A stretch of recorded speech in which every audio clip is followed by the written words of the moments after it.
Hey, this is Ric Viers at SoundEffectsBible.com, and we're here at NAB 2009. And for those of you guys who didn't get a chance to come on out and say hi, here's a highlight of what was shaking.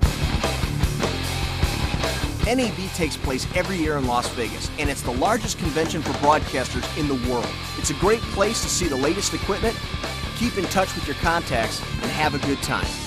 This year, I hit the ground running as a guest speaker at the Sony booth, where I got to share my insights on sound design and how I've used Sony's products for every single one of the 175,000 sound effects I've produced to date. I also spent the week promoting the Sound Effects Bible with book signings at the NAB bookstore, NAB podcast interviews,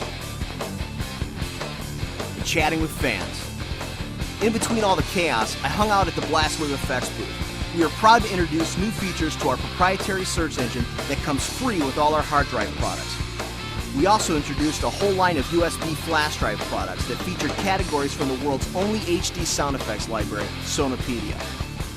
I also got to spend time meeting with industry pros like Academy Award winner Lon Bender, SoundDog's founder and legendary sound designer Rob Noakes, my longtime friend Frank Serafini, and fellow Sony fanatic Douglas Spotted Eagle. And speaking of Sony fanatics, I got to meet Rudy Sarzo of Ozzy Osbourne and Quiet Riot at one of the Sony parties. Rudy is a huge Sony Acid fan and hooked us up with tickets to the Monster Circuits, where we got to hang out with Rudy, Dee Snider of Twisted Sister, and some of the guys from Motley Crue, Velvet Revolver, Great White, and Cinderella. Of course, as a sound designer, I wore earplugs to the show. I wrapped the week up at a dinner with my friends from Killer Tracks, and then attended the BEA Awards ceremony on behalf of my publisher, Michael Weesey Productions.